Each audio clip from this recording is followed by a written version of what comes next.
What if I told you the people who walk alone, the quiet ones, the ones nobody notices, are often the first to sense danger? Before the threat becomes visible, before the environment shifts, before anyone else even feels the tension in the air, they already know. It's not because they're paranoid, it's because their brain reacts seconds before everyone else's, a neurological alarm. Their mind is constantly scanning, processing subtle cues the rest of us completely miss. But the reason for this early warning system is deeply unsettling. It wasn't a gift they were born with. It was forged, and it hides a silent, powerful advantage in every last one of them. Most people live surrounded by a constant storm of noise. The buzz of phones, the crossfire of conversations, the endless pull of social expectations.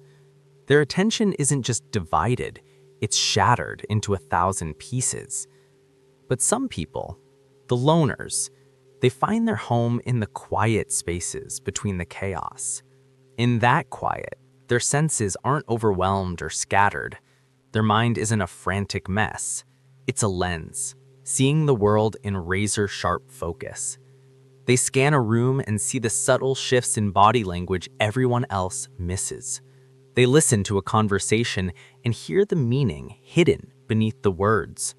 They feel the atmosphere of a place with an intensity that's almost unnerving. This isn't just about concentration. Studies show that in silence, the brain actually changes, stimulating growth in the regions tied to memory and emotion. It's here, in the stillness, that the mind stops being a receiver and becomes a weapon. But silence does something else, something far older, something evolutionary. Thousands of years ago, to be alone meant one thing: you were prey. Early humans who wandered from the tribe developed a state of radical awareness. Every snap of a twig, every shadow that moved was a potential threat that had to be analyzed in a split second.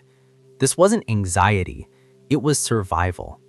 Their brains were flooded with hormones that didn't create panic, but honed their senses to a knife's edge. Today, that ancient survival mode still flickers to life in those who embrace solitude. It's a biological inheritance, a whisper from a time when only the most alert survived being alone. So when you see a loner, still and observant, understand their brain isn't anxious. It's not overloaded. It's efficient. It's running a deeply coded program for survival, filtering the world for patterns and threats with breathtaking speed. Which raises a critical question. Why do other people miss those threats completely? Here's the uncomfortable truth about being in a crowd. It creates a false sense of safety, a dangerous illusion. When we're surrounded by other people, a lazy part of our brain makes an assumption. It tells us someone else is paying attention. Someone else will spot the danger. Someone else will be the first to react. So we relax. We switch off. And that collective blindness, that shared assumption that somebody else is on watch, is how awareness dies. It's how tragedies unfold in plain sight. But some people don't have that luxury. They don't have a someone else to rely on. For the loner, there is only them. So their brain has no choice but to stay awake, to stay vigilant when everyone else's has gone to sleep. And that's where their real power begins. Not just in seeing their surroundings, but in what they see inside of people. Because loners observe far more than they speak. While a group is lost in conversation, they're studying, they're data gathering, picking up on the almost invisible signals we all transmit, the subtle shift in a tone of voice, the flicker of a micro-expression that lasts less than a second, the rhythm of someone's breathing. They catch the exact moment a person's shoulders tighten with hidden anger, or when a friendly smile doesn't quite reach the eyes and fades into tension. They can feel when someone is about to do something dangerous, sometimes seconds before it actually happens. This isn't a supernatural gift. It's a sharpened internal radar built from necessity and silence. Ever had that feeling? A sudden chill, the sense that something is deeply wrong, but you can't name it. For some, especially those who prefer their own company, this is more than a hunch. It's a biological alarm. Their nervous system has a lower activation threshold, a hair-trigger response to perceived threats. It fires faster, earlier, harder. Before you can consciously analyze a situation, your amygdala, the brain's ancient threat detector, has already received an urgent signal through a raw neural shortcut. This is your body reacting before your mind has had a chance to catch up. It's the physical proof behind the words, "I felt something was wrong, but I didn't know why." It isn't a flaw. It's a deeply wired form of perception. Their instinct simply sees before their mind does. If you want more psychological breakdowns like this, real instincts, real danger, real behavior, subscribe to Mind Under Threat. Your attention is your best protection. Now, the part most people never expect. It's one thing to detect the threat. It's another thing entirely to detect the pattern that precedes it.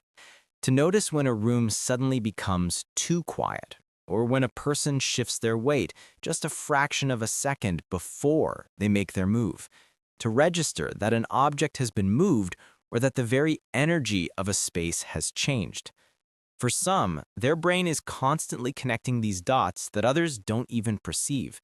It's a low-level hum of data processing that culminates in a quiet internal whisper, "Something's off."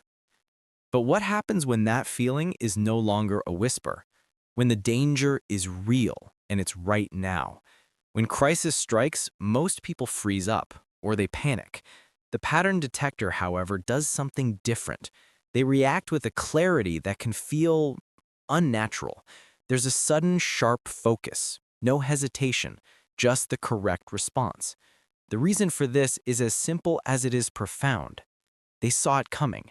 They didn't predict the future, but they sensed the shift. Their mind anticipated the moment.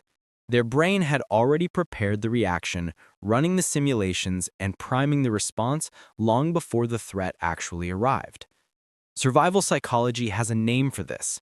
It's called pre-activated instinct, a state where the decision is already made subconsciously, where the body is primed to move before the conscious mind even has to give the command.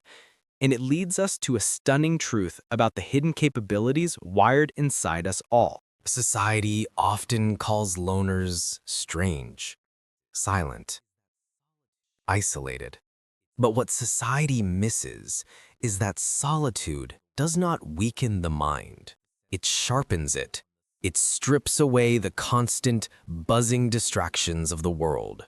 It rewires the senses to pick up on the subtle things others miss. It strengthens intuition, that quiet gut feeling we're all taught to ignore.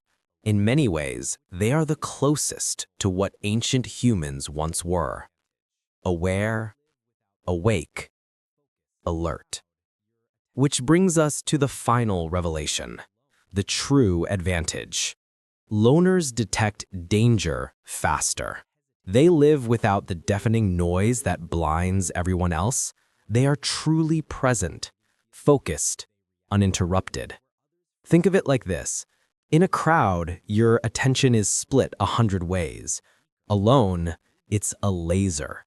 So in those critical seconds where others hesitate trying to process the noise, they notice. Where others ignore that nagging feeling, they react. Where others freeze in shock, they move. Being alone didn't make them weaker, it made them dangerous in the world of pure instinct. And in moments that decide everything, that silent advantage becomes deadly important. If this opened something inside you and you want to understand danger, instinct, and the hidden psychology of survival, subscribe to Mind Under Threat. The next lesson begins soon.